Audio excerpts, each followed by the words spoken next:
Hello everyone. तो basically आज का जो हमारा पॉडकास्ट होने वाला है Q&A सेशन वो होगा chapter cell cycle and cell division, जो बॉटनी पोर्शन से वेरी इंपॉर्टेंट चैप्टर है। बेसिकली इसका वेटेज बोल सकते हो 4 to 5 क्वेश्चन नीट के एग्जाम में जब से सिलेबस का रिडक्शन हुआ है। अगर हम देखते हैं कि सारे एम्स पैरामेडिकल का बात करो या बीएससी नर्सिंग का बात करो एम्स का, या फिर किसी भी आप बीएससी नर्सिंग बीसीसी हो बिहार का या फिर किसी भी स्टेट का हो, सारे स्टेट में इस चैप्टर से क्वेश्चन इंपॉर्टेंटली आता है और एक सुपरफिशियल लेवल क्वेश्चन आता है, बोल सकते हो कि म्योसिस से आता है। तो बेसिकली हम लोग एक कवरिंग करेंगे चैप्टर को, जितने भी पीवाईक्यू होंगे सारे इसमें Q&A के फॉर्म में रिपीट हो जाएंगे और जितने भी इंपॉर्टेंट टर्म्स होंगे सारे वो रिपीट हो जाएंगे। तो आप इसको ध्यान से सुनना और आंसर को अपने मन में रखना, क्योंकि इसी पॉडकास्ट में आपको आंसर भी मिलेगा और क्वेश्चन भी मिलेगा। तो हम लोग स्टार्ट करते हैं। सबसे पहला टॉपिक आता है फेजेस ऑफ सेल साइकिल। तो एनसीईआरटी का लाइन से कि सेल अगर डिवीजन करता है तो उसमें क्या क्या होता है। डीएनए रेप्लिकेशन होता है, सेल का ग्रोथ होता है। सेल का ग्रोथ का क्या मतलब होता है, साइटोप्लाज्मिक का इंक्रीज होना, ये एक कंटिन्यूअस प्रोसेस होता है। डीएनए रेप्लिकेशन क्या है, एक स्पेसिफिक स्टेज में होता है सेल साइकिल में। सेल के बारे में अप्रोक्सीमेटली 24 आवर्स लगाता है डिवाइड होने में। अगर हम बात करते हैं ईस्ट के बारे में, तो yeast can progress through a cell cycle कितना 90 मिनट्स। अगर हम देखते हैं कि सेल साइकिल को हम दो फेज में डिवाइड किए हैं, इंटरफेज और एम फेज। इंटरफेज का टाइम बताओ, 95% ड्यूरेशन लेता है पूरे साइकिल का। एम फेज को कितने में डिवाइड किए, कैरियोकाइनेसिस साइटोकाइनेसिस। अगर हम बात करते हैं कि इंटरफेज को हम लोग क्या बोलते हैं, रेस्टिंग फेज बोलते हैं। इंटरफेज में क्या होता है, सेल प्रिपेयर करता है किस चीज़ के लिए, डिवीजन के लिए, और किस चीज़ के लिए, अंडरगोन फॉर सेल ग्रोथ, और किसके लिए, डीएनए रेप्लिकेशन के लिए। अगर हम बात करते हैं इंटरफेज को कितने फेज में डिवाइड किए गए हैं, G1 phase, S phase, G2 phase. उसके बाद अगर हम देखते हैं कि G1 के बारे में, तो ये एक क्रॉसपॉन्ड्स होते हैं इंटरवल बिटवीन, एनसीईआरटी का लाइन है कि interval between mitosis and initiation of DNA replication. G1 क्या है, बोल सकते हो कि interval between mitosis and initiation of DNA replication, ये इंपॉर्टेंट लाइन। अगर हम देखते हैं कि G1 फेज में क्या क्या होता है, metabolically active and continuously grow, but याद रखना कि ये डीएनए को रेप्लिकेट नहीं करता है, ठीक है। अगर हम देखते हैं कि G1 में और क्या क्या होता है, G1 is followed by S phase during when DNA replication occur, ठीक है। डीएनए सिंथेसिस कब होता है, S फेज में होता है। इन S phase number of increase in number of chromosomes. Basically S phase में क्या होता है, नंबर इंक्रीज करता है किसका, एस फेज में क्या होता है, नंबर इंक्रीज करता है किसका, क्रोमोसोम्स का। Increase in chromosomes only when sister chromatid separate. Chromosomes का नंबर कब इंक्रीज करता है, जब सिस्टर क्रोमेटिड सेपरेट होता है। कब होता है, ड्यूरिंग एनाफेज ऑफ माइटोसिस और एनाफेज 2 ऑफ मियोसिस 2। तो आपको पता होना चाहिए कि बेसिकली जो क्रोमोसोम्स का नंबर इंक्रीज कब करता है, जब सिस्टर क्रोमेटिड सेपरेट करता है। और ये कब होता है, सेल साइकिल में दो समय होता है, एक तो होता है एनाफेज माइटोसिस का, एक होता है एनाफेज 2 मियोसिस 2 का। अगर हम बात करते हैं एस फेज में और क्या होता है, सेंट्रियोल का डुप्लीकेशन होता है। डीएनए, एक एग्जांपल समझ लो, डीएनए मान लो कि 10 पीजी है, अगर हम इस फेज उसके बाद अगर हम देखते हैं तो 20 पीजी हो जाएगा। अगर अमाउंट का हम बात कर रहे हैं डीएनए के अमाउंट का, ठीक है। तो अगर हम देखते हैं कि G2 फेज में proteins are synthesis in preparation for mitosis cell growth continue. तो बेसिकली अगर हम G2 फेज का बात करते हैं, जो प्रोटीन होते हैं वो सिंथेसिस होते हैं, synthesis in the preparation of mitosis cell growth continue, ठीक है। Onion have 16 number of, NCERT में एक लाइन और है कि onion have 16 number of chromosomes, heart cell do not divide. Yes true है, ठीक है।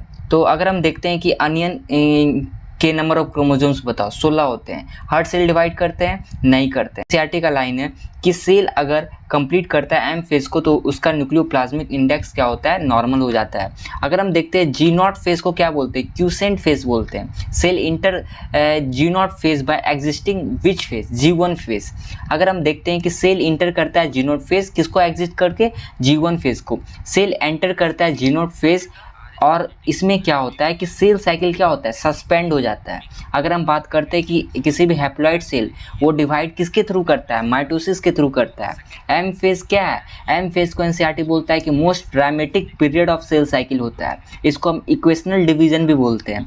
Cytokinesis is a part of what, M phase. Cytokinesis किसका पार्ट होता है, एम फेज का। सेल डिवीजन एक प्रोग्रेसिव प्रोसेस है, एनसीईआरटी का लाइन। एक difficult to draw cut line between different stages. और एक डिफ़िकल्टीज़ है कि हम एक कट लाइन डिफरेंट स्टेजेस के बीच में क्या है क्रिएट कर सकते हैं। हम एक स्टेटमेंट भी साथ साथ बोलते जाएंगे जो इंपॉर्टेंट होगा, जिससे क्या होगा कि आपका पूरा चैप्टर का पॉडकास्ट Q&A के फॉर्म में कंप्लीट हो जाएगा। नेक्स्ट अगर हम बात करते हैं कि सेल डिवीज़न एक प्रोग्रेसिव प्रोसेस है और NCERT बोलता है कि इसको हम कट लाइन डिफरेंट स्टेजेस में करना डिफ़िकल्ट है। 5 फेजेस होता है एम फेज का, prophase, metaphase, anaphase, telophase. Stages of mitosis, anaphase, late prophase, transition to metaphase और टीलोफेज, ये चारों का डायग्राम NCERT में दिया हुआ है, you must have to check out.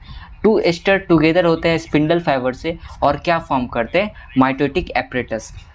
Metaphase का की फीचर्स क्या है, स्पिंडल फाइबर अटैच होता है काइनेटोकोर से, क्रोमोसोम्स अलाइन करेगा मेटाफेजिक प्लेट पे। की इवेंट्स क्या है मेटाफेज का, तो हमने बताया 2, स्पिंडल फाइबर अटैच करेगा काइनेटोकोर से और क्रोमोसोम्स अलाइन होगा अलोंग मेटाफेजिक प्लेट। अगर हम बात करते हैं की इवेंट्स एनाफेज का बताओ, सेंट्रोमर स्प्लिट होगा, क्रोमेटिड सेपरेट होगा, क्रोमेटिड अपोजिट पोल पे मूव करेगा और न्यूक्लियोलस गोल्जी कॉम्प्लेक्स और इंडोप्लाज्मिक रेटिकुलम रिफॉर्म होता है कब, टीलोफेज में।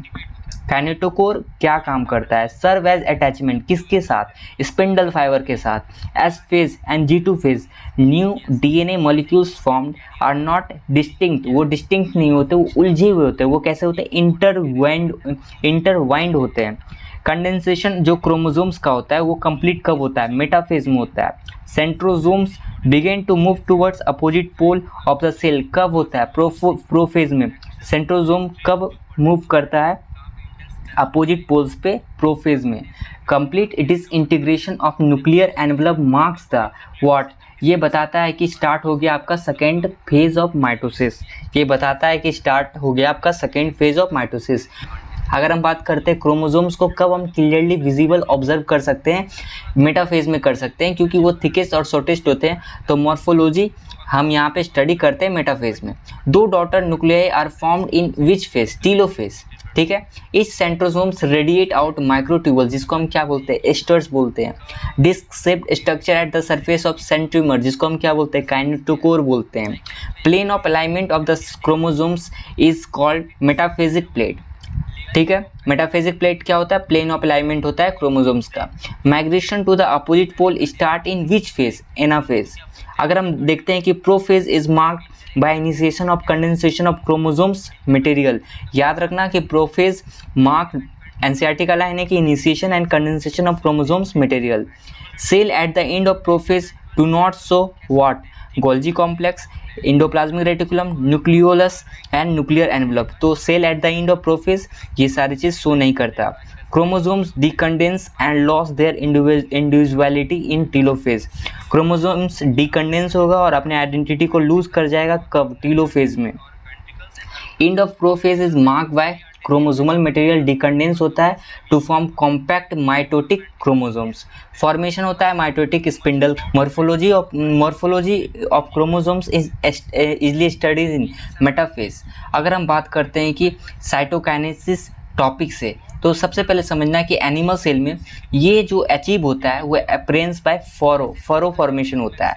एनिमल सेल में साइटोकाइनेसिस कैसे होता है, सेंट्रीपिटली होता है। सेंट्रीफ्यूगली साइटोकाइनेसिस किस में होता है, प्लांट में होता है। Plant cell can not undergo cytokinesis like animal cells, क्यों, because of relatively inextensible cell wall. तो प्लांट सेल क्यों साइटोकाइनेसिस एनिमल सेल के जैसा क्यों नहीं कर पाते, क्योंकि उसमें इनएक्सटेंसिबल सेल वॉल होता है, जो इनएक्सटेंसिबल होता है। Formation of new cell wall began with the formation of simple precursor called seed plate और फ्रैग्मोप्लास्ट भी बोलते हैं। याद रखना कि फॉर्मेशन जिसका न्यू सेल वॉल का होता है, फॉर्मेशन ऑफ सिंपल प्रिकर्सर जिसको हम सेल प्लेट भी बोलते हैं और फ्रैग्मोप्लास्ट भी बोलते हैं। Cell plate represent the middle lamella between किसका, वॉल। कैसे होते हैं, एडजेसेंट सेल्स के वॉल्स में मिडिल लेमला होते हैं। अगर हम बात करते हैं कि इन सम ऑर्गेनिम्स क्या होता है कि साइटोकाइनेसिस नहीं होता बिटवीन वॉल्स, और वो क्या फॉर्म करते हैं, सिंसाइटियम। जैसे कि एग्जांपल है liquid endosperm of coconut. A very significant contribution of mitosis is cell repair. NCERT का लाइन है कि एक सिग्निफिकेंट कंट्रीब्यूशन माइटोसिस का क्या है कि वो सेल का रिपेयर कराता है। मियोसिस इंश्योर किस चीज़ का करता है, production of haploid phase in the life cycle of sexually reproducing organisms. NCERT का लाइन याद रखना कि meiosis ensure the production of haploid phase in the life cycle of sexually reproducing organisms. अगर हम बात करते हैं कि सिंगल साइकिल जो डीएनए का रेप्लिकेशन होता है वो कब होता है, मियोसिस में होता है। Recombinant between non sister chromatid of homologous chromosomes कब होता है, मियोसिस में होता है। Recombinant between non sister chromatid of homologous chromosomes happen in meiosis. Anaphase, metaphase, prophase 1, telophase 1 का फिगर देख लेना, इंपॉर्टेंट है। Prophase of the first meiotic division is typically shorter होता है और ज़्यादा कॉम्प्लेक्स होता है, किसके कंपेयर में, प्रोफेज ऑफ माइटोसिस। तो याद रखना प्रोफेज जो मियोटिक डिवीजन का होगा वो शॉर्टर होगा और ज़्यादा कॉम्प्लेक्स होगा as compare to prophase of mitosis. 5 phases होते हैं प्रोफेज मियोसिस 1 का, ठीक है। मियोसिस 1 में प्रोफेज का 5 फेजेस होते हैं, leptotene, zygotene, pachytene, diplotene, diakinesis. Paired chromosomes are called homologous chromosomes बोलते हैं। First 2 stage of prophase are relatively lived as compare to pachytene. ये एनसीईआरटी का लाइन था कि पहला 2 स्टेज जो होता है लेप्टोटीन जाइगोटीन वो कैसा होता है, relatively lived as compare to pachytene. अब देखते हैं कि by the end of diakinesis nucleus क्या होगा, डिसअपियर हो जाएगा और न्यूक्लियर एनवेलप भी ब्रेक होना स्टार्ट हो जाता है। अगर हम देखते हैं कि chromosomes become gradually visible in which stage, leptotene stage. Chromosome synapsis is accompanied by the formation of complex structure, जिसको क्या बोलते हैं, साइनोप्टोनिमल कॉम्प्लेक्स। तो chromosome synapsis accompanied by the formation of complex structure, वो जो कॉम्प्लेक्स स्ट्रक्चर बनता है synapsis किस वक्त, वो उसको हम साइनोप्टोनिमल कॉम्प्लेक्स बोलते हैं। तो complex formed by a pair of synapse homologous chromosomes is called bivalent और उसको हम टेट्राड भी बोलते हैं। कॉम्पैक्शन होता है क्रोमोसोम्स का continue through out leptotene stage, विच स्टेज, लेप्टोटीन स्टेज। जो क्रोमोसोम्स क्या होते हैं फुल्ली कंडेंस होते हैं, किस में, डाइकाइनेसिस में। पैकेटीन का क्या करेक्टर्स है, रिकॉम्बिनेंट नोड्यूल का एप्रियंस होना। रिकॉम्बिनेंट नोड्यूल्स क्या है, एक साइट्स है जहाँ से क्रॉसिंग ओवर होता है non sister chromatids of homologous chromosomes. Enzymes involve होते हैं क्रॉसिंग ओवर, उसको क्या बोलते हैं, recombinase. Recombination between homologous chromosomes is completed by the end of pachytene. beginning of diplotin is recognized by dissolution of what, synaptonemal complex. और इसके कारण क्या होता है, याद रखना, टेंडेंसी होता है homologous chromosomes of the bivalent to separate from each other except of sites of crossing over. Diakinesis किस चीज़ को रिप्रेजेंट करता है, ट्रांजिशन टू मेटाफेज साइट्स। कुछ सम वर्टिब्रेट्स में क्या होता है, डिप्लोटीन जो होता है last for month and years भी चलता है। डाइकाइनेसिस इज मार्क बाय क्या बताओ, terminalisation of chiasmata. 4 chromatids of each bivalents clearly appear in tetrad in which phase, pachytene. Chromosomes start pairing together in which phase, zygotene stage.